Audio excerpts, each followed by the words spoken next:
ശരിയും തെറ്റും മനസ്സിലാക്കിയിട്ട് വേണം മറ്റൊരാളത്ത് പറയാൻ. അപ്പോഴാണ് നിങ്ങൾ ഗുരുസ്ഥാനിയാണോ അല്ലെങ്കിൽ ആചാരത്തിനോ അർഹനാവുക. ഒരു വിഷയം പറയുകയും ശാസ്ത്രം പറയാൻ ബുദ്ധിമുട്ടൊന്നുമില്ല. ഇന്നിപ്പോൾ നിങ്ങൾ കാണാതെ പഠിക്കുക എന്നൊക്കെ പറയില്ലേ, ആ കാണാതെ പഠിക്കൽ ഞങ്ങൾക്കില്ല. ഞങ്ങൾ പറയുന്നത്, ഞങ്ങൾ ഗുരുനാഥൻ പറയുന്നത് ഒരു കൃത്യമായൊരു മെത്തഡോളജിയിൽ ഞങ്ങൾ പഠിപ്പിച്ചത് ചെയ്യുക. ഇപ്പോൾ ഞാൻ പഠിപ്പിക്കുന്ന കുട്ടികൾക്ക് പറയാണ് പുസ്തകം മാറ്റി വെച്ചോളൂ. ഗംഗ ഒഴുകുന്ന എല്ലാവർക്കും ഒരുപോലെയാണ്, കാണുന്ന ദൃഷ്ടിയാണ് വ്യത്യാസം. കൈവഴികളിലൂടെ വരുമ്പോൾ നമ്മൾ വിചാരിക്കുക, ഓ ഇത് കൈവഴിയാണ് ഗംഗയുടെ, ഞങ്ങളല്ല. കൈവഴിയിൽ ഒഴുകുന്ന ഗംഗ ഒന്ന് തന്നെയാണ്, ഗംഗോത്രിയിൽ നിന്ന് ഒഴുകുന്ന ഗംഗ ഒന്ന് തന്നെയാണ്. സംസ്കൃതം ആസ് എ സബ്ജക്റ്റ് ഒരു ഗുരുകുല വിദ്യാഭ്യാസത്തിൽ പഠിക്കേണ്ടതാണ്, അല്ലെങ്കിൽ അങ്ങനെ ആയിട്ടാണ് നമ്മളെല്ലാം കണ്ടിട്ടുള്ളത് അല്ലേ? അല്ലാത്തൊരു രീതി ശരിക്കും അഡോപ്റ്റബിൾ ആണോ? എല്ലാ ഭാരതത്തിലെ ഏത് പരമ്പരകൾ നോക്കിക്കോളൂ, ഒരു സാധാരണക്കാരിക്ക് പരമഹംസൻ എന്ന് പറയുന്ന ഇന്നത്തെ ഭാരതത്തിൽ പരമഹംസൻ ഒന്നേ ഉള്ളൂ. അദ്ദേഹം എന്ത് യോഗ്യതയുള്ള സാധാരണക്കാരനല്ലാതെ വലിയ ആരെങ്കിലും ആണോ? I M so proud to be where I'm എന്ന് പറയുന്നതിൻ്റെ കാരണം അത് തന്നെയാണ്.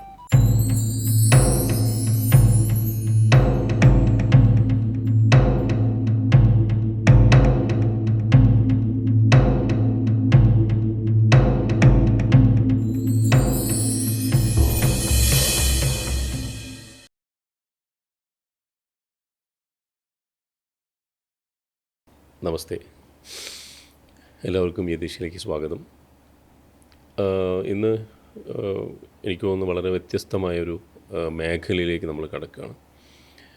ഈ യതീഷയുടെ യൂട്യൂബ് ചാനൽ തുടങ്ങിയ അന്ന് മുതലുള്ള എൻ്റെ ഒരു അനുഭവം അല്ലെങ്കിൽ എൻ്റെ ഒരു ലേണിംഗ് വെച്ച്, അതേപോലെ തന്നെ ഇന്നത്തെ ഗസ്റ്റ്, അതേപോലെ വന്നു പോയ പല ഗസ്റ്റുകളുടെയൊക്കെ തന്നെ ഫീഡ്ബാക്ക്, അതോടൊപ്പം ഇത് കാണുന്ന വ്യൂവേഴ്സായിട്ട് നിങ്ങളുടെ ഫീഡ്ബാക്ക്, ഒരുപാട് പേര് എന്നെ വിളിച്ചു തന്ന ഫീഡ്ബാക്ക് അനുസരിച്ച് യതീഷ ഒറിജിനൽസ് എന്ന് പറഞ്ഞൊരു സീരീസ് സ്റ്റാർട്ട് ചെയ്യാൻ തീരുമാനിച്ചിരുന്നു.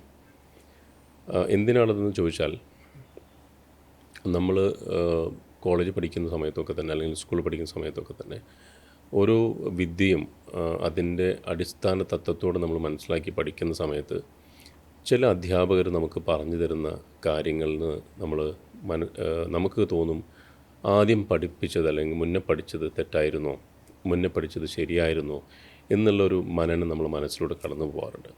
അപ്പം പ്രത്യേകിച്ച് ആധ്യാത്മിക അല്ലെങ്കിൽ സ്പിരിച്വൽ സൈക്കോളജിക്കൽ മേഖലയിൽ ഓരോ ഗുരുക്കന്മാർക്കും അല്ലെങ്കിൽ ഓരോ സ്പിരിച്വൽ ടീച്ചേഴ്സിനും പലതരത്തിലുള്ള അഭിപ്രായങ്ങളാണ് പല കാര്യങ്ങളിലും. പക്ഷെ ഇതിനുപരി ഒരു പ്രമാണം അല്ലെങ്കിൽ എല്ലാ പുരാണങ്ങളും പ്രമാണങ്ങളല്ല എന്ന് പറയുന്നതോടൊപ്പം തന്നെ എല്ലാത്തിനും ഒരു പ്രമാണമുണ്ട്. പക്ഷെ അങ്ങനെ ഒരു പ്രമാണം എന്ന് ഗ്ലോബലി അല്ലെങ്കിൽ ഇപ്പം സനാതനധർമ്മം ശരിക്കും പറഞ്ഞു കഴിഞ്ഞാൽ ഒരു സ്ഥലത്ത് ഒതുങ്ങി നിൽക്കുന്നതല്ല. അപ്പം ഗ്ലോബലി ഇതിനൊരു അടിസ്ഥാനം അല്ലെങ്കിൽ ഇതിനൊരു പ്രമാണമുണ്ടോ എന്നുള്ള ചോദ്യത്തിൽ നിന്നാണ് ഈ ഒരു സീരീസ് ഉടലെടുക്കുന്നത്. അപ്പം വരും ദിവസങ്ങളിൽ ഇതിനൊരു ആമുഖം പറഞ്ഞുകൊണ്ട് ഇതിൻ്റെ ഒരു ക്യൂരിയോസിറ്റി ഞങ്ങൾക്ക് എടുത്തുന്നില്ല. വരും ദിവസങ്ങളിൽ നിങ്ങൾക്ക് ഈ സീരീസ് കണ്ട് മുന്നോട്ട് പോകുമ്പോൾ ഇതിൻ്റെ ആധികാരികത, അതോടൊപ്പം തന്നെ ഇതിൻ്റെ പുറകിൽ നടക്കുന്ന ഒരു റിസർച്ചിൻ്റെ അനുഭവം നിങ്ങൾക്ക് കാണാൻ കഴിയും. അതിനായിട്ടൊരു വലിയ ടീം നമ്മളിപ്പം ഇൻകോപ്പറേറ്റ് ചെയ്തിട്ടുണ്ട്. അതിൽ PhD സ്റ്റുഡൻസ് മുതൽ ഈ ഫീൽഡിലുള്ള ഒത്തിരി പേർ അതിലേക്ക് അണിനിരന്നു കഴിഞ്ഞു. അപ്പോൾ അതിൻ്റെ ആദ്യ തുടക്കം എന്ന നിലയിൽ മനസ്സിലെന്നും കൊണ്ട് നടക്കുന്ന കൃഷ്ണേട്ടനെ പോഡ്കാസ്റ്റിലേക്ക് വിളിക്കണമെന്ന് കുറേ ദിവസമായിട്ട് മനസ്സിലാഗ്രഹിക്കുന്നുണ്ട്. പക്ഷേ എന്തുകൊണ്ടോ കൃഷ്ണേട്ടൻ അങ്ങനെ ഉള്ള സ്ഥലങ്ങളിലൊന്നും വന്നിരുന്ന് സംസാരിക്കുന്ന കൂട്ടത്തിലുള്ള ആളല്ല. വളരെ നിർബന്ധപൂർവ്വം നമ്മൾ ആളെ എന്താ പറയുക ക്ഷണിക്കുകയായിരുന്നു. അപ്പോൾ ഇന്നാണ് ആ ദിവസം വന്നിട്ടുള്ളത്. ഞാനെപ്പോഴും കൃഷ്ണേട്ടനെ കാണുന്നത് ശരത്തേട്ടൻ ഒരു ദിവസം യാത്രയിൽ എനിക്ക് പരിചയപ്പെടുത്തുകയാണ്. പക്ഷെ അതിന് മുന്നേ തന്നെ ശരത്തേട്ടൻ പറയാറുണ്ട്, പല കാര്യങ്ങളിലുള്ള ആധികാരികത അല്ലെങ്കിൽ പല കാര്യങ്ങളിലുള്ള പ്രമാണം ഓറിയൻറ്റഡ് ആയിട്ടുള്ള സംസാരം, ശാസ്ത്രം, സംസ്കൃതം എന്ന് വേണ്ട എല്ലാ മേഖലകളിലും വളരെ കൃത്യതയോടെ സംസാരിക്കുന്നൊരു വ്യക്തി അല്ലെങ്കിൽ കൃത്യതയോടെ എഴുതുന്നൊരു വ്യക്തി. അപ്പം ഫേസ്ബുക്ക് പോസ്റ്റുകളിലൂടെയാണ് നമുക്കെല്ലാം കൃഷ്ണേട്ടനെ അധികം അറിയാം. പക്ഷേ കൃഷ്ണേട്ടൻ സെർച്ച് ചെയ്താൽ നിങ്ങൾക്ക് കാണാൻ കഴിയില്ല. ആക്ച്വൽ പേര് ബാലാനന്ദ ഭൈരവൻ എന്ന് ഞങ്ങൾ വിളിക്കുന്ന ഫേസ്ബുക്കിൽ അറിയപ്പെടുകയും അതാണ് ആളുടെ പേരും. പക്ഷേ നമ്മളെല്ലാം സ്നേഹത്തോടെ വിളിക്കുന്ന കൃഷ്ണേട്ടൻ എന്നാണ്. കൃഷ്ണേട്ട നമസ്കാരം, സ്വാഗതം.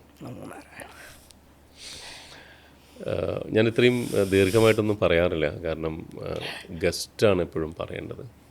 പക്ഷേ ചില സമയങ്ങളിൽ ഒരു ഫാൻസി ഫേസോ അല്ലെങ്കിൽ ഒരു ഫാൻസി ജീവിത രീതിയോ ഉള്ള ആളല്ല അങ്ങ്. സത്യം. വളരെ സാധാരണക്കാരനേക്കാളും താഴെ ജീവിക്കുന്ന, സിംപ്ലിസിറ്റി ഒരു കീയെ കൊണ്ട് നടക്കുന്ന, ഞാൻ അങ്ങേപ്പറ്റി മനസ്സിലാക്കിയതാണ് അങ്ങ് പറഞ്ഞതെന്നല്ല പറയുന്നത്. അപ്പോൾ അങ്ങനെ ഒരു വ്യക്തിയാണ് അങ്ങ്. അത് പക്ഷേ അങ്ങ് എന്നുള്ള ആ ഒരു ആകാരം, ആ വലിപ്പം ഞാൻ മനസ്സിലാക്കുന്ന അങ്ങയുടെ നോളജിൽ നിന്നാണ്. ശരിക്കും പറയുകയാണെങ്കിൽ ചില സമയത്ത് എനിക്ക് അങ്ങനെ മുന്നിൽ ഇരിക്കാൻ പോലും ചില സമയങ്ങളിൽ എനിക്കൊരു ഇൻ്റർവ്യൂ എടുക്കുമ്പോൾ ഏറ്റവും കൂടുതൽ ടെൻഷനുള്ളൊരു ഇൻ്റർവ്യൂ ആണ് എൻ്റെ. ഞാൻ കുറേ ദിവസമായിട്ട് ഇതിനെപ്പറ്റി ആലോചിക്കുമ്പോൾ ഇതെങ്ങനെ തുടങ്ങും, എന്ത് ചോദിക്കും എന്നുള്ളതൊക്കെ ഒത്തിരി വലിയ ഒരു ഹെർക്കൂലിയൻ ടാസ്ക്കാണ്. പലപ്പോഴും ഇവിടെ വരുന്ന ഗസ്റ്റുകൾക്കാണ് അത് ഉണ്ടാവാറ്. പക്ഷേ ഈ ഒരു അവസ്ഥയിൽ എൻ്റെ അവസ്ഥ അങ്ങനെയാണ്. അത് തുറന്നു പറയുന്നതിൽ ഒരു വിഷമം എനിക്കില്ല. യാതൊരു ടെൻഷനില്ലാതെ ചോദിച്ചുള്ളത്. അപ്പോൾ വളരെ ദീർഘമായ, ചെറിയ കുഞ്ഞെന്ന സമയം മുതൽ വളരെ ദീർഘമായ കാലയളവിൽ സംസ്കൃതത്തെ അറിഞ്ഞ് പഠിച്ച് ഗുരുകുല സമ്പ്രദായത്തിൽ പഠിക്കുന്ന ഒരേ ഒരു സബ്ജക്റ്റ് ഇന്ന് സംസ്കൃതം തന്നെയാണെന്നാണ് ഞാൻ വിശ്വസിക്കുന്നത്. ആ ഒരു യാത്ര, സംസ്കൃതം അങ്ങയുടെ തലയ്ക്ക് പിടിച്ച കാലം എങ്ങനെയാണ് ആ സംസ്കൃതത്തിലെ യാത്ര? സാധാരണ എല്ലാവരും പറയുന്ന മാതിരി ജനിക്കുമ്പോൾ തന്നെ നമുക്കെന്തൊരു വിശേഷമായിട്ടുണ്ടായി എന്നൊക്കെ പറഞ്ഞിട്ട് പറയുന്നൊരു രീതിയുണ്ട്. ഞാൻ സത്യസന്ധമായിട്ട് പറയും, ഒരു തൃപ്പൂണിത്തുറയിലെ സാധാരണ കുടുംബത്തിൽ വളർന്ന സാധാരണ കുട്ടി. അതിൻ്റെ അപ്പുറത്തേക്ക് ഒരു വലിയ എക്സ്പോഷർ ഇതൊന്നുമില്ല, സാധാരണ കുട്ടിയായി വളർന്നതാണ്. പക്ഷേ ഭാഗ്യം എന്ന് പറഞ്ഞാൽ 5ാം ക്ലാസ് മുതൽ സംസ്കൃതം പഠിക്കാൻ ഭാഗ്യമുണ്ട്. ഫസ്റ്റ് സെക്കൻഡ് ഒരു ചെറിയ കാലം മുതൽ ശശികല എന്ന് പറഞ്ഞ ടീച്ചർ, എനിക്ക് തോന്നുന്നു ഇപ്പോഴും അമ്മയുടെ സ്ഥാനത്ത് കാണാൻ പറ്റുന്ന, ഇപ്പോൾ എനിക്ക് തോന്നുന്നു ഇപ്പോൾ ഒരു 2-3 മാസം മുമ്പ് ഞാൻ പോയി കണ്ടിരുന്നു 5ാം ക്ലാസ്സിൽ. ആ ടീച്ചർ പഠിപ്പിച്ച ഒരു ശൈലിയുണ്ട്. ഒരു പക്ഷേ എനിക്ക് തോന്നുന്നു ഞങ്ങളുടെയൊക്കെ ടേൺ അതായിരിക്കാം. 5ാം ക്ലാസ്സിൽ ഞങ്ങളുടെ ഒരു ഉറപ്പിച്ചു പോകുക 5, 6, 7 ഒരു 80 കുട്ടികളുള്ള ഈ സ്കൂളിൽ ഞങ്ങൾ മക്കളെപ്പോലെ വളർത്തിയ ആ ശശികല ടീച്ചറുടെ സംസ്കൃതം ബാക്ക്ഗ്രൗണ്ടാണ് ഒരു പക്ഷേ എന്നെ ഈ സംസ്കൃത ഫീൽഡിലേക്ക് കൊണ്ടുവന്നത്. അതിനുശേഷം 7, 8, 9 കാലങ്ങളിൽ ലീല എന്ന് പറഞ്ഞൊരു ടീച്ചറുണ്ട്. ഇതേപോലെ അമ്മയാണ് ഇപ്പോഴും കഴിഞ്ഞൊരു ഇതിലാണ് മരിക്കുന്നത്. അപ്പോൾ ഇങ്ങനെയുള്ള 2-3 പേരാണ് സംസ്കൃതത്തിലേക്ക് എന്നെ പിടിച്ചു വരുത്തിയത്. പിന്നെ 10ാം ക്ലാസ് ഒരു 10 വയസ്സ് കഴിഞ്ഞപ്പോഴത്തേക്ക് എൻ്റെ ഗുരുനാഥനെത്തി. അപ്പോൾ ഒരു പക്ഷേ അച്ഛൻ എനിക്കില്ല, എനിക്ക് ചെറുപ്പത്തിൽ തന്നെ പോയതുകൊണ്ടാവാം എനിക്ക് അച്ഛൻ്റെ സ്ഥാനത്ത് എൻ്റെ ഗുരുനാഥനുണ്ട്.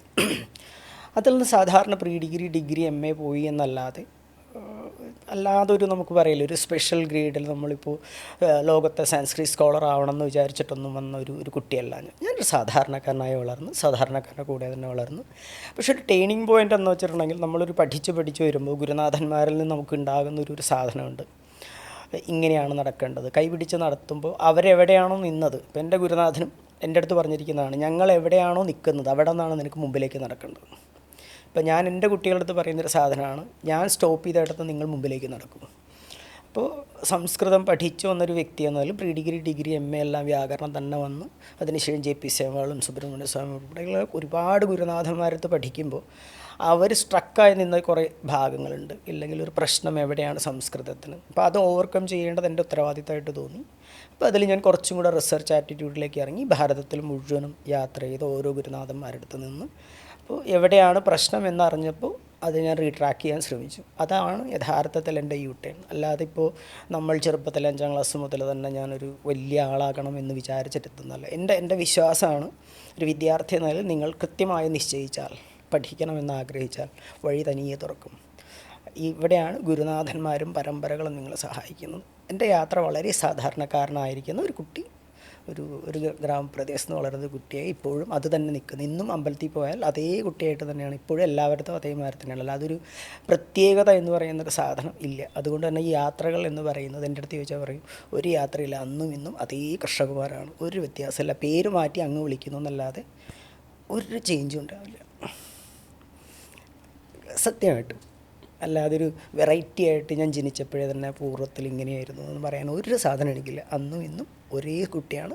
പക്ഷേ ഒരു ഗുരുനാഥന്മാർ ഉപദേശിച്ച് തന്നിരിക്കുന്ന മാർഗത്തെ കൃത്യമായി ഞാൻ അഡോപ്റ്റ് ചെയ്തിട്ടുണ്ട്. എങ്ങനെ നടക്കണമെന്ന് പഠിച്ചെടുത്തെന്ന് എൻ്റെ ഗുരുനാഥന്മാർ ആചരിച്ചൊരു സാധനമാണ് എനിക്ക് തന്നിരിക്കുന്നത്. അത് ഞാൻ കണ്ടു വളർന്നതാണ്. അത് തന്നെ ഞാൻ എൻ്റെ ജീവിതത്തിൽ പകർത്താൻ ശ്രമിച്ചിട്ടുണ്ട്. ഇപ്പോൾ ബ്രിജ് ബിഹാരി ചൗബെ എന്ന് പറയുന്ന ഇന്ത്യയിലെ ഏറ്റവും ടോപ്പ് സ്കോളറാണ് ചണ്ഡീഗഡിലെ ഹുഷിയാർപൂരിലെ. അദ്ദേഹം രാവിലെ മുതൽ വൈകുന്നേരം ഒരു ഷെഡ്യൂളുണ്ട്. 4 മണിക്ക് എണീക്കും, അല്ലെങ്കിൽ 4 മണിയാകുമ്പോൾ റൂമിലേക്ക് വരും, കൂടെ ഇരുന്ന് പഠിക്കണം. 9 മണിയാകുമ്പോഴത്തേക്കും കോളേജിലേക്ക് വരും, 4 മണിയാകുമ്പോഴത്തേക്കും തിരിച്ച് വീട്ടിലെത്തും. 5:30 ആകുമ്പോഴത്തേക്കും നിങ്ങൾക്ക് പറയാൻ പറ്റില്ല, പത്മശ്രീ കിട്ടിയിരിക്കുന്ന ഇന്ത്യയിലെ ഏറ്റവും ടോപ്പ് സ്കോളറാണെന്ന് ഒരു തോർത്തിട്ട് വാടാ നടക്കാമെന്ന് പറയും. അതിനുശേഷം അപ്പുറത്തുള്ള കൃഷിക്കാരൻ്റെ അടുത്ത് ഇത് നടന്ന് കർഷക വൃത്തി ചെയ്യുന്ന ഒരാളാണ് അനിയൻ. അപ്പോൾ അവിടെ പോയി പാടത്തൊക്കെ പണിയെടുത്ത് ഞങ്ങൾ രണ്ടുപേരും കൂടെ തിരിച്ചു വന്ന് അപ്പുറത്തുപ്പുറത്തെ ചായയും കുടിച്ച് എല്ലാവർക്കും വർത്തമാനം പറഞ്ഞ് വരുമ്പോൾ നമുക്ക് മനസ്സിലാവില്ല ഇത് ഇന്ത്യയിലെ ഏറ്റവും ടോപ്പ് സ്കോളറാണ്. അപ്പോൾ പറയാറുണ്ട്, റോട്ടിൽ കൂടെ നടക്കുമ്പോൾ നിങ്ങൾ സാധാരണക്കാരനാണ്, ശാസ്ത്രം പറയുമ്പോൾ നിങ്ങൾ ശാസ്ത്രം വിദ്യാർത്ഥിയാണ്. അപ്പോൾ നിങ്ങളൊരു സാധാരണക്കാരനായിട്ട് ജീവിക്കുക. അപ്പോൾ എൻ്റെ ഗുരുനാഥന്മാരെല്ലാം റോട്ടിൽ കൂടെ നടക്കണം കണ്ടു കഴിഞ്ഞാൽ ഒരാളും പറയില്ല ഇവരെല്ലാവരും അങ്ങനെയുള്ളവരാണെന്ന്. അപ്പോൾ ഞാനത് അഡോപ്റ്റ് ചെയ്തിട്ടുണ്ട്. അങ്ങ് വർത്തമാനം പറയുമ്പോൾ മാത്രമേ ഉള്ളൂ ഞാൻ ശാസ്ത്രം പറയുന്നുള്ളൂ. ഈ റോട്ടിലേക്ക് ഇറങ്ങി കഴിഞ്ഞാൽ വരൂ പ്രേംജി നമുക്കൊരു ചായ കുടിക്കാം, അത്രയേ ഉള്ളൂ. എനിക്ക് തോന്നുന്നു യഥാ ഗുരു തഥാ ശിഷ്യ എന്നുള്ള ആചരണം അങ്ങ് അല്ല, ആചാര ശബ്ദത്തിൻ്റെ അർത്ഥം തന്നെ ആചനോതി ശാസ്ത്രാർത്ഥാൻ ആചാരേ സ്ഥാപയത്യപി. ഒരു ആചാരൻ എന്ന് പറഞ്ഞു കഴിഞ്ഞാൽ അങ്ങേടത്ത് പറയേണ്ടത് ഇങ്ങനെയാണ് ജീവിക്കേണ്ടതെന്ന് ഞാൻ ആദ്യം അറിയണം. ഇപ്പോൾ എൻ്റെ ഗുരുനാഥൻ നമ്മളടുത്ത് പറഞ്ഞ് മനസ്സിലാക്കി തരും, എന്നിട്ട് ആചരിച്ച് കാണിച്ചു തരും. അപ്പോൾ നമ്മളത് കണ്ട് മനസ്സിലാക്കിയിട്ട് സ്വയം ആചരിക്കണം. അതിൽ തെറ്റുകുറ്റങ്ങൾ നമ്മൾ പോയി ചോദിക്കാം, അപ്പോൾ നമുക്കത് ഉറയ്ക്കും. അതിനുശേഷം ആ അനുഭവ സമ്പത്തോടുകൂടി ജീവിച്ചിട്ട് അതിനെയാണ് ഞാൻ അങ്ങേടത്ത് പറയുന്നത്, പ്രേംജി ഇങ്ങനെ ചെയ്യല്ലേ, കാരണം അതെൻ്റെ അനുഭവമാണ്, ഇത് ഇങ്ങനെ ചെയ്യണം. അവിടെയാണ് ശാസ്ത്രം മനസ്സിലാക്കി അതിനെ സ്വയം ആചരിച്ച് ശരിയും തെറ്റും മനസ്സിലാക്കിയിട്ട് വേണം മറ്റൊരാളത്ത് പറയാൻ. അപ്പോഴാണ് നിങ്ങൾ ഗുരുസ്ഥാനീയനോ അല്ലെങ്കിൽ ആചാരത്തിനോ അർഹനാവുക. ഒരു വിഷയം പറയുകയും ശാസ്ത്രം പറയാൻ ബുദ്ധിമുട്ടൊന്നുമില്ല. ഇന്നത്തെ കാലത്ത് ഗൂഗിളിൽ ആവശ്യത്തിലധികം വിഷയങ്ങളുണ്ട്. 10 വീഡിയോ ഉണ്ടെങ്കിൽ അങ്ങേക്ക് എളുപ്പം കിട്ടും. പറയാൻ ഭയങ്കര ഈസിയാണ് ശാസ്ത്രം. പക്ഷെ അത് ശാസ്ത്രം എന്ന് പറയുന്നത് നിർദ്ദേശമാണ്, നിർദ്ദേശം. എന്താണ് നിർദ്ദേശം എന്ന് പറഞ്ഞാൽ ഒരു പരമ്പര അനുഭവിച്ചൊരു സാധനത്തെ, അത് ഗുരുനാഥനാണെന്നൊന്നുമില്ല, അങ്ങയുടെ അച്ഛൻ പറഞ്ഞു തരുന്ന അമ്മ പറഞ്ഞു തരുന്നതെല്ലാം അങ്ങയെ സംബന്ധിച്ചോളം നിർദ്ദേശങ്ങളാണ്. എടാ ഇത് ചെയ്യരുത്, അല്ലെങ്കിൽ അമ്മ പറയുകയാണ് ഇത് ചെയ്യരുത്, ഇത് ഇങ്ങനെ ചെയ്യണം എന്ന് പറയുന്ന അവരനുഭവമാണ്. അതുതന്നെയാണ് ശാസ്ത്രം. അതിനെ പുസ്തകത്തിലേക്ക് ആക്കിയെന്ന് മാത്രമേ ഉള്ളൂ. അപ്പോൾ പരമ്പരാഗതമായി ശ്രുതിപ്രോക്തമായി വന്നതെല്ലാം നിർദ്ദേശങ്ങളാണ്. അപ്പോൾ അങ്ങിപ്പോൾ എൻ്റെ അടുത്ത് ഞാൻ വർത്തമാനം പറയുന്ന സമയത്ത് ചില വിഷയങ്ങളിൽ അങ്ങാണ് എൻ്റെ ഗുരുനാഥ സ്ഥാനത്ത് വരിക. കാരണം ഇപ്പോൾ ഈ റെക്കോർഡിംഗ് ഇതൊന്നും എനിക്കറിയണം നിർബന്ധമില്ല. അപ്പോൾ അങ്ങ് പറയുകയാണ് കൃഷ്ണകുമാർജി അല്ലെങ്കിൽ കൃഷ്ണേട്ട ഇതാണ് ഈ രീതിയിൽ നല്ലതെന്ന് പറഞ്ഞാൽ അത് നിർദ്ദേശമാണ്, കാരണം അങ്ങയുടെ അനുഭവമാണ് പറയുന്നത്. അപ്പോൾ ആ അനുഭവ സമ്പത്തില്ലാത്ത എന്നെ സംബന്ധിച്ചിടത്തോളം ഗുരുനാഥ സ്ഥാനം ആ വിഷയത്തിൽ അങ്ങാണ്. അപ്പോൾ അത് ജീവിതത്തിൽ പകർത്തുക എന്ന് മാത്രമേ ഉള്ളൂ. അപ്പോൾ ഇങ്ങനെയാണ് ജീവിതം നമ്മൾ മുമ്പിലേക്ക് കൊണ്ടുപോകുന്നത്. ഇന്നത്തെ പ്രശ്നങ്ങൾ എന്താണെന്ന് വെച്ചാൽ എനിക്ക് സ്വാഭാവികമായിട്ട് തോന്നുന്നത് ശാസ്ത്രം പറയുന്നു എന്ന് പറഞ്ഞാൽ പറയുന്ന സമയത്ത് നമ്മൾ രണ്ടുപേരും അത് പറയുന്നു എന്ന് മാത്രമേ ഉള്ളൂ. ഒരു മൈക്കിൻ്റെ മുമ്പിൽ വെച്ച് പറയാൻ ഭയങ്കര ഈസിയാണ്. പക്ഷേ ജീവിതത്തിൽ ആചരിച്ചിട്ട് അതിനെ നമ്മൾ കാണിച്ചു കൊടുക്കുമ്പോഴാണ് യഥാർത്ഥത്തിൽ ഗുരുനാഥനാവുക ഇല്ലെങ്കിൽ ആചാരനാവുക. അത്രയേ ഉള്ളൂ. ഇപ്പോൾ പറഞ്ഞ് നിർത്തിയോടുന്നു, കാരണം എപ്പോഴും നമ്മൾ ഇൻ്റർവ്യൂ അങ്ങനെയാണ്, ആ ഒരു ഫ്ലോയിൽ തന്നെ പോവാം. അപ്പോൾ അങ്ങ് ശാസ്ത്രം എന്ന് പറഞ്ഞു, അപ്പോൾ നമ്മൾ സംസ്കൃതം അങ്ങ് പഠിച്ച ഒരു 10 വർഷം ഇന്ന് കേരളത്തിൽ പഠിച്ചു, പുറത്തു പോയി പഠിച്ചു, അതിൻ്റെ ഒരു തുടക്കമാണ് അങ്ങ് ഇപ്പോൾ ഇവിടെ പറഞ്ഞത്. സംസ്കൃതം ആസ് എ സബ്ജക്റ്റ് ഒരു ഗുരുകുല വിദ്യാഭ്യാസത്തിൽ പഠിക്കേണ്ടതാണ്, അല്ലെങ്കിൽ അങ്ങനെ ആയിട്ടാണ് നമ്മളെല്ലാം കണ്ടിട്ടുള്ളത് അല്ലേ? അല്ലാത്തൊരു രീതി ശരിക്കും അഡോപ്റ്റബിൾ ആണോ എന്ന് ചോദിച്ചിട്ടുണ്ടെങ്കിൽ ഇപ്പോൾ 2 പദ്ധതികളും പഠിച്ചത് കൊണ്ടാവാം. അപ്പോൾ ഞാൻ ഗുരുകുല രീതിയിലും പഠിച്ചിട്ടുണ്ട്, അതെ, സ്കൂൾ കാലഘട്ടങ്ങളിലും അല്ലാതെ 2 ഭാഗത്തും ഞാൻ ഇരുന്ന് പഠിച്ചിട്ടുണ്ട്. ഇപ്പോൾ നോക്കൂ, കാലം മാറിക്കൊണ്ടിരിക്കുകയാണ്. ഇന്നത്തെ ശൈലികളും ഇപ്പോൾ പണ്ടെന്ന് പറഞ്ഞിട്ടുണ്ടെങ്കിൽ നമ്മൾ ഗുരുനാഥന്മാർ പറയുന്ന സമയകാലങ്ങളുണ്ടായിരുന്നു. ഇന്നത്തെ കുട്ടികൾക്ക് ഫാസ്റ്റ് ലൈഫാണ്. പിന്നെ പണ്ടിപ്പോൾ ഞാനിപ്പോൾ പ്രീ ഡിഗ്രി ഒക്കെ പഠിക്കുമ്പോൾ ഭാഷ്യം ഇല്ലെങ്കിൽ ഒരു വലിയൊരു പുസ്തകം ഇപ്പോൾ സിദ്ധാന്തകൗമുദിയൊക്കെ പഠിക്കാനായിട്ട് എടുക്കുമ്പോൾ ഞങ്ങളുടെ കയ്യിൽ കാശില്ല. 10 പൈസയ്ക്ക് നമുക്ക് STക്ക് യാത്ര ചെയ്യാൻ പറ്റാത്തൊരു കാലഘട്ടത്താണ് നമ്മളെല്ലാം പഠിച്ചു വരുന്നത്. അപ്പോൾ ചൗകമ്പയിൽ നിന്നൊരു ബുക്ക് പബ്ലിഷ് ചെയ്തിട്ട് ഇറക്കിക്കഴിഞ്ഞാൽ ലഭ്യമാകുന്നത് വളരെ അപൂർവമാണ്. അപ്പോൾ നമ്മുടെ പഴയ ലൈബ്രറിയിൽ പോയിട്ട് നമ്മൾ പുസ്തകം മേടിച്ചുകൊണ്ടെന്ന് അതിന് മുഴുവനും പകർത്തി എഴുതും. അതായത് 12-13 കുട്ടികളുടെ 2 ബുക്കേ ഉണ്ടാവുള്ളൂ. അപ്പോൾ അത് പകർത്തി എഴുതിയിട്ട് ഇരുന്നൊരു കാലഘട്ടത്തിലാണ് നമ്മളെല്ലാം പഠിച്ചു വരുന്നത്. അപ്പോൾ ഈ എഴുതുമ്പോൾ തന്നെ നമുക്ക് ആക്യുറസി കൂടും, അതിന് ശേഷമാണ് നമ്മൾ പഠിക്കുന്നത്. പക്ഷേ ഇന്നതല്ല. ഇന്ന് archives.org നിങ്ങളുടെ കയ്യിലുണ്ടെങ്കിൽ പുസ്തകം ഡൗൺലോഡ് ചെയ്യാൻ നിങ്ങളുടെ കയ്യിലുണ്ട്. അപ്പോൾ ഇങ്ങനൊരു ഫാസ്റ്റ് ലൈഫിലേക്ക് നിൽക്കുന്ന കാലഘട്ടത്തിൽ ഇല്ല നിങ്ങൾ ട്രഡീഷണലായിട്ട് പഠിക്കണം ഇല്ലെങ്കിൽ അങ്ങനെ ആവണം എന്ന് പറയുന്നത് യുക്തിയല്ല. പക്ഷേ വ്യത്യാസം എന്താ വെച്ചാൽ മെത്തഡോളജി നിങ്ങൾക്ക് അഡോപ്റ്റ് ചെയ്യാം. ഫോർ എക്സാമ്പിൾ, ഇന്നിപ്പോൾ നിങ്ങൾ കാണാതെ പഠിക്കുക എന്നൊക്കെ പറയില്ലേ, ആ കാണാതെ പഠിക്കൽ ഞങ്ങൾക്കില്ല. ഞങ്ങൾ പറയുന്നത്, ഗുരുനാഥൻ പറയുന്നത് ഒരു കൃത്യമായൊരു മെത്തഡോളജിയിൽ ഞങ്ങളെ പഠിപ്പിച്ച് തരിക ചെയ്യുക.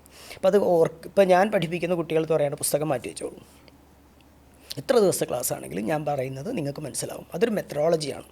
അപ്പം ഞാൻ പറയുന്നത് ട്രഡീഷണൽ മാത്രമായിരിക്കുന്നൊരു മെത്തഡോളജി ഉണ്ട്. ശ്രദ്ധിച്ചോളാം, പുസ്തകം ഇല്ലാത്ത കാലഘട്ടത്തിൽ കുട്ടികൾക്ക് പറഞ്ഞു കൊടുത്തിരുന്ന മെത്തഡോളജി ഉണ്ട്. ഇപ്പോൾ വരദാചാര്യ അടുത്ത് പോവുകയോ അല്ലെങ്കിൽ ഞങ്ങളുടെ ഗുരുനാഥനടുത്ത് പോവുകയാണെങ്കിൽ സാറ് ഇപ്പോൾ ഒരു 3-4 ബാച്ച് ഉണ്ടാവുമല്ലോ സ്വാഭാവികമായിട്ടും. അപ്പോൾ ഞാനിപ്പോൾ തർക്കസംഗ്രഹത്തിൻ്റെയോ ഇല്ലെങ്കിൽ ഏതെങ്കിലും ഒരു ക്ലാസ്സിലേക്കും എടാ ഏത് ക്ലാസ്സാണ് ഇന്നലെ കഴിഞ്ഞതെന്ന് ചോദിച്ചു കഴിഞ്ഞാൽ ഇത്രാമത്തെ പേജാണ്, ഏതാ പബ്ലിക്കേഷൻ ഉണ്ടായിരുന്നു എന്ന് ചോദിക്കും. അപ്പോൾ ഇന്ന പബ്ലിക്കേഷൻ എന്ന് പറഞ്ഞാൽ സാഗർ ഈ തുടങ്ങിക്കോളും, കണ്ണടച്ചിരിക്കുന്നുണ്ടാവും, അതിങ്ങനെ വന്നോളും തനിയെ. അപ്പോൾ ഇവരെങ്ങനെയത് ഓർത്തിരുന്നത്, കുട്ടികളെങ്ങനെയാണ് മെമ്മറൈസ് ചെയ്തിരുന്നത്? ഇപ്പോൾ ഞാൻ 5ാം ക്ലാസ്സിൽ പഠിച്ച സാധനമാണ് എൻ്റെ തലയിൽ ഇപ്പോഴുള്ളത്, എനിക്കത് പഠിക്കണ്ട. ഇപ്പം അങ്ങ് ചോദിക്കുന്ന സമയങ്ങളിൽ ടെക്സ്റ്റുകളെടുത്ത് മറയ്ക്കണ്ട. അപ്പോൾ ഒരു കുഞ്ഞു സാധനത്തിന് പോലും ഇന്നൊരു എക്യുപ്മെൻറ്റ്സ് ഉപയോഗിക്കുന്ന കാലഘട്ടത്തിലേക്ക് പോകുമ്പോൾ ഞങ്ങൾ എങ്ങനെയാണ് മെമ്മറൈസ് ചെയ്തിരുന്നത്, ഒരു മഹാഭാരതം ഒരു വ്യക്തി എങ്ങനെയാണ് മെമ്മറൈസ് ചെയ്തിരുന്നത്. അപ്പോൾ ആ മെമ്മറൈസ് ചെയ്ത മെത്തഡോളജി നമുക്ക് ഉപയോഗിക്കാമല്ലോ, ഇറ്റ് ക്യാൻ ബി യൂസ്ഡ്.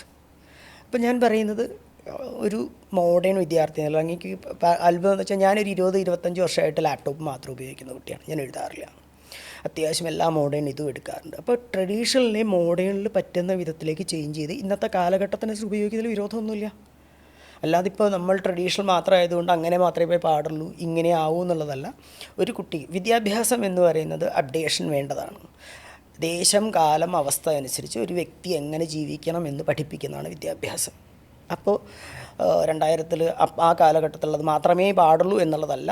ഈ കാലഘട്ടത്തിൽ ദേശത്തിലും നമ്മൾക്ക് ബുദ്ധിമുട്ടില്ലാത്ത വിധത്തിൽ നമ്മളുടെ ദേശകാലം അനുസരിച്ച് ബുദ്ധിക്ക് ഉപയോഗത്തിൽ ഏത് മെത്തഡോളജി നിങ്ങൾക്ക് അഡോപ്റ്റ് ചെയ്യാം. പക്ഷേ എല്ലാം തെറിപ്പിച്ചുകൊണ്ടാവരുത്. ചില പദ്ധതികൾക്ക് അതിൻ്റെ മെത്തഡോളജിയിൽ ഗുണകരമാണ്. ആ മെത്തഡോളജി എങ്ങനെയാണ് ഇന്നത്തെ കാലഘട്ടത്തിലേക്ക് നമുക്ക് അഡോപ്റ്റ് ചെയ്യാൻ പറ്റുക. So we need to discuss it. ഒരു പ്ലാറ്റ്ഫോം കണ്ടെന്നിട്ട് രണ്ടിനെയും മെർജ് ചെയ്യുകയാണെങ്കിൽ ഇറ്റ് ക്യാൻ ബി യൂസ്ഡ്. രണ്ടും വേണം. അത് എന്തുകൊണ്ടാണ് ചോദിക്കാൻ കാരണം എന്ന് വെച്ചാൽ ഞാൻ അങ്ങയുടെ ക്ലാസ് ആദ്യമായിട്ട് അറ്റൻഡ് ചെയ്യുന്ന സമയത്ത് നമുക്കൊരു ഷോർട്ട് ക്ലാസ് ഉണ്ടായിരുന്നു. അതെ, 2 ക്ലാസ് അറ്റൻഡ് ചെയ്യുന്ന സമയത്തും അങ്ങ് പറയേണ്ടായിരുന്നു സൂതന്മാർ മഹാഭാരതം എങ്ങനെയാണോ എത്തിച്ചു കൊടുത്തത് അതേപോലെ നോട്ട്സ് എഴുതാൻ ഒരിക്കലും അങ്ങ് പറയാറില്ല, ക്ലാസ്സിൽ ശ്രദ്ധിച്ചിരിക്കാനാണ് പറയുക. അന്നാണ് ഞാൻ ഈ ട്രഡീഷണൽ വിദ്യാഭ്യാസ രീതി അങ്ങ് ഇപ്പോഴും 90% അങ്ങ് അഡോപ്റ്റ് ചെയ്യുന്നുണ്ട്. അതിൻ്റെ അർത്ഥം അങ്ങ് 90% അതിൽ വിശ്വസിക്കുന്നു എന്നുള്ളതിലാണ് എൻ്റെ മനസ്സ് ഉടക്കിയിട്ടുള്ളത്. അല്ല, നമ്മളുടെ ഗുരുനാഥൻ ആചരിപ്പിച്ച് നമ്മളുടെ അനുഭവത്തിൽ നിന്നുകൊണ്ടാണ് നമ്മളത് പറയുന്നത്. അപ്പോൾ അത് അനുഭവ സമ്പത്തുണ്ടല്ലോ. എൻ്റെ ഗുരുനാഥൻ പറയും ഇത് മതി, നിനക്കതൊരു ജീവിതത്തിലെല്ലാം ഇപ്പോഴും ഓർമ്മ വരും. ഒരു ശാസ്ത്രത്തിൻ്റെ അതൊരു പരമ്പരയുടെ ബലമാണ്. ഒരു ദിവസം കൊണ്ടുണ്ടാക്കുന്നതല്ല ഈ പരമ്പര അല്ല യഥാർത്ഥത്തിൽ. ഇവിടെയാണ് നമ്മളുടെ ഭാരതത്തിൻ്റെ പ്രത്യേകത. It's open. ഭാരതത്തിൽ ഞങ്ങളുടെ ഗുരുനാഥൻ പറയാറുണ്ട് നിങ്ങൾക്കത് കാണാൻ പറ്റാത്ത എന്തുകൊണ്ടെന്ന് വെച്ചാൽ ഓപ്പൺ ആക്കി വെച്ചോണ്ടാന്ന് പറയും. കാണുന്ന രീതി മാത്രം ഒരു കുട്ടീനെ പഠിപ്പിച്ചാൽ മതി. പണ്ടത്തെ പദ്ധതി രഹസ്യം എഴുതി വയ്ക്കണമെങ്കിൽ ഓപ്പൺ ആക്കാൻ പറയും. It's open. നിങ്ങൾ നോക്കിക്കോളൂ, ഭാരതത്തിൻ്റെ ഒരു വിദ്യാഭ്യാസ ശ്രുതി പരമ്പരകളും എല്ലാ ഗ്രന്ഥങ്ങളും അങ്ങയുടെ മുമ്പിലുണ്ട്. ഏതാ മറച്ചു വെച്ചിരിക്കുന്നത്? കാണേണ്ട രീതി മാത്രമാണ് അറിയാത്തത്. അതിനൊരു ഗുരുനാഥം എന്താ ഇങ്ങനെ കാണുമെന്ന് പറഞ്ഞാൽ കണ്ടു. ഓപ്പണാണ്. രഹസ്യം എന്ന് പറഞ്ഞൊരു സാധനമല്ലാതെ, രഹസ്യം എന്ന് പറഞ്ഞാൽ നിങ്ങൾക്ക് കണ്ണുകൊണ്ട് കാണാൻ പറ്റാത്തത് അത്രയേ ഉള്ളൂ. നിങ്ങൾക്ക് കാണാൻ പറ്റാത്തതാണ്. സൂക്ഷ്മത്തിനപ്പുറത്തേക്ക് ഞാൻ പലപ്പോഴും പറയാറുണ്ട്, സംസ്കൃതത്തിൽ ഇന്നത്തെ ഒരു പ്രശ്നം വെച്ചാൽ ടെക്നിക്കൽ ഭാഷയിൽ നിങ്ങൾ കെട്ടപ്പെട്ട് കിടക്കുക എന്ന് പറയും. ഇത് രഹസ്യമാണ്, ഇത് ഗുപ്തമാണ്, ഇത് ഗുപ്തതരമാണ്, ഇങ്ങനെയൊക്കെ പറയുന്നത്. ഗുപ്തവും ഗുപ്തതരം എന്ന് പറയുന്നത് നമ്മൾ കുട്ടികളെ ഇപ്പോൾ 1ാം ക്ലാസ്സിലെ കുട്ടിക്ക് പറഞ്ഞു കൊടുക്കേണ്ടത് അങ്ങ് കുട്ടികൾക്ക് പറഞ്ഞു കൊടുക്കും. 2ാം ക്ലാസ് കഴിഞ്ഞ് 3 കഴിഞ്ഞ് നമ്മൾ 1ാം ക്ലാസ്സിലെ സാധനം തന്നെയാണ് PhDയിലും പഠിപ്പിക്കുന്നത്. അതിൻ്റെ സ്റ്റേജ് നമ്മൾ മാറ്റി കൊടുക്കുകയാണ് കുട്ടികൾക്ക്. ഇത്രയേ ഉള്ളൂ. ഗുപ്തവും ഗുപ്തതരമെല്ലാം ഒരു കുട്ടിയുടെ മേധ വളരുന്നതനുസരിച്ച് നമ്മൾ അത് കുട്ടിക്ക് ദഹിക്കുന്ന വിധത്തിൽ വിഷയത്തെ കൂട്ടിക്കൊണ്ടുപോകുന്നു. അത്രയേ ഉള്ളൂ. അപ്പോൾ ആ വിഷയത്തിലേക്ക് പോകാനായിട്ടുള്ള യോഗ്യത വരുന്നതനുസരിച്ച് നമ്മൾ കയറ്റിക്കൊടുക്കും. അവസാനം നിങ്ങൾ അവിടെ എത്തുകയും ചെയ്യും. അല്ലാതെ നമ്മൾ പറയുന്ന മാതിരി യോഗ്യതാ മാനദണ്ഡം എന്ന് പറയുന്നത് ഇപ്പം ഞാൻ അനുത്തരാംനായം എന്ന് പറയുന്ന ഏറ്റവും ഇതായിട്ടുള്ള ഗുപ്തവിദ്യയായിട്ട് പറയുന്നതാണ്. കാരണം പഞ്ചമുഖ എനിക്ക് തോന്നി ആ ചോദ്യത്തിലേക്ക് വരുന്നതാണ്. ഗുപ്തം എന്ന് പറയുന്ന സാധനമല്ല. ഞാൻ അങ്ങനെയാണെങ്കിൽ എന്നെ മാതിരി ഒരു സാധാരണ അങ്ങേപ്പോലെ വളർന്നൊരു സാധാരണക്കാരിൽ നിന്ന് ഞാനിപ്പോൾ ഏറ്റവും വിശേഷമായിരിക്കുന്ന ശാരദാ പദ്ധതിയിൽ ഏറ്റവും ഗുപ്തമായിരിക്കുന്ന വിദ്യയുടെ അധീശ്വരനാണെന്നൊക്കെ പറയേണ്ടി വരും. അങ്ങനെ ഒരു സാധനം ഇല്ല. ഗംഗ ഒഴുകുന്നത്, ഗംഗോത്രിയിൽ നിന്ന് ഒഴുകുന്ന ഗംഗ അങ്ങയ്ക്കും എനിക്കും ഒരേപോലെയാണ് അമ്മ. അതുകൊണ്ട് ഗുപ്തം ഗുപ്തതരമാണ്.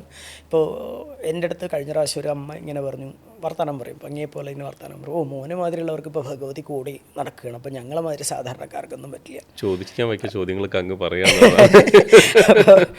അപ്പം ഞാൻ പറഞ്ഞു, അല്ല അമ്മയ്ക്ക് ഈ കാണുന്നതിൻ്റെ ദൃഷ്ടിയാണ് എന്ന് പറഞ്ഞു. അപ്പോൾ അതെന്താ ഇങ്ങനെയാണ് പറയുകയെന്ന് ചോദിച്ചപ്പോൾ ഞാൻ പറഞ്ഞു, ഞാൻ അമ്മയുടെ അടുത്തേക്ക് ഒരു 5 പേര് എൻ്റെ സുഹൃത്തുക്കളുടെ കൂടെ വരികയാണ്. അപ്പോൾ ഞങ്ങളെല്ലാവരും അന്നം കഴിക്കാനിരിക്കുന്ന സമയത്ത് ഞാൻ വിശേഷപ്പെട്ടവനാണ്, അതുകൊണ്ട് എനിക്ക് പാൽപ്പായസം, ബാക്കിയുള്ളവർക്ക് ചൂട് വേറെ ഏതെങ്കിലും ഭക്ഷണക്രമം അങ്ങ് തരുമെന്ന് ചോദിച്ചു. അതെങ്ങനെയാണ് തരിക, എല്ലാവരും എൻ്റെ മക്കളല്ലേ എന്ന്. അപ്പോൾ ഞാൻ പറഞ്ഞു, അങ്ങനെയാണെങ്കിൽ ഭഗവതി വരുമ്പോൾ, ചട്ടമ്പി സ്വാമി വരുമ്പോൾ പാൽപ്പായസം, നാരായണ ഗുരു വരുമ്പോൾ വെറുംപായസം, ഞങ്ങൾ വരുമ്പോൾ കഞ്ഞി, അങ്ങനെയാണോ? അല്ല. അപ്പോൾ പിന്നെ ഭഗവതി എങ്ങനെ, ശ്രീമാതയായ ഭഗവതിയോ എങ്ങനെയാണ് നിങ്ങൾക്ക് വേറെ വേറെ തരിക? ഗംഗ ഒഴുകുന്ന എല്ലാവർക്കും ഒരുപോലെയാണ്, കാണുന്ന ദൃഷ്ടിയാണ് വ്യത്യാസം. കൈവഴികളിലൂടെ വരുമ്പോൾ നമ്മൾ വിചാരിക്കുക, ഓ ഇത് കൈവഴിയാണ് ഗംഗയുടെ, ഞങ്ങളല്ലാന്ന്. കൈവഴിയിൽ ഒഴുകുന്ന ഗംഗ ഒന്ന് തന്നെയാണ്, ഗംഗോത്രിയിൽ നിന്ന് ഒഴുകുന്ന ഗംഗ ഒന്ന് തന്നെയാണ്. അതായത് അങ്ങയിൽ നിന്ന് ഞാൻ വ്യത്യസ്തനല്ല, അങ്ങയുടെ വിഷയത്തിൽ അങ്ങാണ് ശ്രേഷ്ഠൻ. അതെന്നെ സംബന്ധിച്ചിടത്തോളം ഗുപ്തമാണ്. ഇപ്പോൾ ഇവിടെ നമ്മളുടെ ക്യാമറ ടെക്നീഷ്യൻ എന്ന് പറയുന്നത് ആ വിഷയത്തിൽ അദ്ദേഹമാണ് ശ്രേഷ്ഠൻ, എൻ്റെ വിഷയത്തിൽ ഞാനും. അപ്പോൾ അത് ഗുപ്തമാണോ? എന്നെ സംബന്ധിച്ചിടത്തോളം ഗുപ്തമാണ്. അതിൻ്റെ ടെക്നിക്കൽ നമ്മൾ ഇറങ്ങുന്നതനുസരിച്ച് വ്യത്യാസം വന്നുകൊണ്ടിരിക്കും. ദൃഷ്ടിയാണ്, ആരും മുകളിലുമല്ല ആരും താഴെയുമല്ല. അതുകൊണ്ടാണ് യുധിഷ്ഠിരൻ്റെ അടുത്ത് പോയിട്ട് എല്ലാ കഥകൾ പറയുമ്പോൾ ഒരു പുല്ല് പോലും അതിൻ്റെ സ്ഥാനത്ത് ശ്രേഷ്ഠത്വമാണ്. അതുകൊണ്ട് ഗുപ്തം ഗുപ്തതരം എന്നെല്ലാം പറയുന്നത് അങ്ങയുടെ കണ്ണിൽ അത് കാണുന്നതിനുള്ള, നമ്മൾ പറയില്ലേ, ഒരു കുട്ടിയുടെ മേധ, അതിനെ മനസ്സിലാക്കാനുള്ള കഴിവ്. മനസ്സിലായാൽ എന്നെ മാതിരി തന്നെ ഏത് സാധാരണക്കാരനും അവിടെ എത്താം. അങ്ങനെ എത്തിപ്പെട്ടവരെല്ലാം സാധാരണക്കാരാണ്. നോക്കിക്കോളൂ, ഒരു നാരായണ ഗുരുദേവൻ സാധാരണക്കാരനായിട്ട് വളർന്നതാണ്. എല്ലാ ഭാരതത്തിലെ ഏത് പരമ്പരകൾ നോക്കിക്കോളൂ, ഒരു സാധാരണക്കാരിൽ സാധാരണക്കാരിക്ക്. പരമഹംസൻ എന്ന് പറയുന്ന ഇന്നത്തെ ഭാരതത്തിൽ പരമഹംസൻ ഒന്നേ ഉള്ളൂ. അദ്ദേഹം എന്ത് യോഗ്യതയുള്ള സാധാരണക്കാരനല്ലാതെ വലിയ ആരെങ്കിലും ആണോ? ഭാരതത്തിൽ ഒരാൾ പറയും, അല്ലാത്ത ഒരാൾ ജീവിതത്തിൽ സാധാരണക്കാരനല്ലാത്ത ഒരാചാര്യനെ പറയും. അങ്ങനെയാണ് വളർന്നിരിക്കുന്നത്. അതുകൊണ്ട് ഗുപ്തം ഗുപ്തതരം എന്ന് പറഞ്ഞിട്ട് ഭാരതത്തിൻ്റെ ഈ ആചാര്യ പരമ്പരകളെ സെപ്പറേറ്റ് ചെയ്യുന്നതിന് പകരം അങ്ങും ഞാനും എല്ലാം അതിൽ തന്നെയുള്ളതാണ്, ഒരേ വൃക്ഷത്തിൻ്റെ ശാഖകളാണ്. എനിക്ക് തോന്നുന്നു അങ്ങയുടെ ചില ശിഷ്യഗണങ്ങളെടുത്ത് സംസാരിക്കാനുള്ള അവസരം ഉണ്ടായിട്ടുണ്ട്. അവരെന്നും പറയുന്നൊരു വാചകം വെളിച്ചം പരത്തുന്ന വ്യക്തി എന്നാണ്. എനിക്ക് തോന്നുന്നു അങ്ങിപ്പോൾ പറഞ്ഞ മറുപടി പോലും ഇപ്പം എൻ്റെ ഒരു മേധയിലേക്ക് ഒരു വെളിച്ചം പകർത്തുന്ന പോലെയാണ്. അപ്പോൾ ആ മേധയിൽ നിന്ന് തുടങ്ങാം. ശാസ്ത്രം ഇപ്പോൾ നമ്മൾ സംസാരിക്കുന്ന സമയത്ത് പല ആൾക്കാർക്കും സംശയം ഉണ്ടാവും, എന്താണ് ഈ ശാസ്ത്രം, സയൻസാണോ ഉദ്ദേശിച്ചത് എന്നുള്ളത്. ആക്ച്വൽ ശാസ്ത്രം എന്ന് പറയുമ്പോൾ അതിനൊരു ഡെഫിനേഷൻ പറയുകയാണെങ്കിൽ എങ്ങനെയായിരിക്കും? ശാസ്ത്രനിർദ്ദേശി, ഞാൻ തുടങ്ങുമ്പോൾ തന്നെ വരുന്നു, നിർദ്ദേശമാണ്. ദിശ നിർദ്ദേശി എന്ന് പറയും. ഇപ്പോൾ ദിശ പറഞ്ഞതുകൊണ്ട് എളുപ്പം പറയാം. ഇപ്പോൾ നമ്മൾ പറയുമ്പോൾ വ്യവഹാരത്തിന് വേണ്ടിയാണ് കാലം ദേശം എല്ലാം പറയാം. ഫോർ എക്സാമ്പിൾ, എൻ്റെ ഇടത്ത് എൻ്റെ വലത്, അപ്പോൾ ഒരു വസ്തുവിനെ ചൂണ്ടിക്കാണിച്ചിട്ടാണ് നമ്മൾ പറയുക, എൻ്റെ വലതുവശത്താണ് വസ്തു ഇരിക്കുന്നത്, അത് കാണിക്കാൻ വേണ്ടിയാണ് ദിശ, അല്ലേ? അപ്പോൾ എൻ്റെ വ്യവഹാരത്തിൽ എനിക്ക് മനസ്സിലാക്കാനും ജീവിതത്തെ മനസ്സിലാക്കാൻ വേണ്ടിയാണ് വ്യവഹാരം. അങ്ങനെയാണല്ലോ, അല്ലേ? എൻ്റെ ഇന്നലെ, എൻ്റെ നാളെ, എൻ്റെ ഇന്ന്. ഈ എൻ്റെ എന്നുള്ള വസ്തു ഇല്ലെങ്കിൽ ദിക്ക് കാലമൊന്നും നമുക്ക് വ്യവസ്ഥാപിതമാക്കാൻ പറ്റില്ല. തീർച്ചയായിട്ടും. അപ്പോൾ എൻ്റെ അച്ഛൻ ഇല്ലെങ്കിൽ ഞാൻ സ്ഥിരമായിട്ട് പറയുന്നതാണ്, ശാസ്ത്രം എന്ന് പറയുന്ന ഏതെങ്കിലും പുസ്തകത്തിലോ ഇല്ലെങ്കിൽ സയൻസ് എന്ന് പറയുന്ന ഇന്ന രീതിയുമല്ല. എല്ലാം അവരുടെ അനുഭവത്തെ നമ്മളുടെ അടുത്ത് പറയുന്നതാണ്. അത് പഴയതാകട്ടെ പുതിയതാകട്ടെ നിർദ്ദേശങ്ങളാണ് ശാസ്ത്രം. ഇപ്പോൾ നമ്മളൊരു പർട്ടിക്കുലർ വിഷയത്തിൽ എൻ്റെ അച്ഛനോ എൻ്റെ അമ്മയോ ഇല്ലെങ്കിൽ ഏതെങ്കിലും പരമ്പരകളോ അവരുടെ അനുഭവത്തിൽ നിന്ന് പറയുന്നൊരു സാധനത്തെ, അത് പൂർണ്ണം അവരെ സംബന്ധിച്ചോളം പൂർണ്ണമാണ്. അപ്പോൾ അവർ അന്ന് വരെ അനുഭവിച്ചൊരു സാധനത്തെ ഇത് ഇന്നതാണെന്ന് പറഞ്ഞിട്ട് പോകുന്നതാണ് അവരെ സംബന്ധിച്ചോളം ശാസ്ത്രം, അല്ലേ? തീർച്ചയായിട്ടും അങ്ങനെ തന്നെയല്ലേ? ഇപ്പോൾ എന്നെ സംബന്ധിച്ചോളം ഞാൻ ബാംഗ്ലൂർ വരികയാണ്.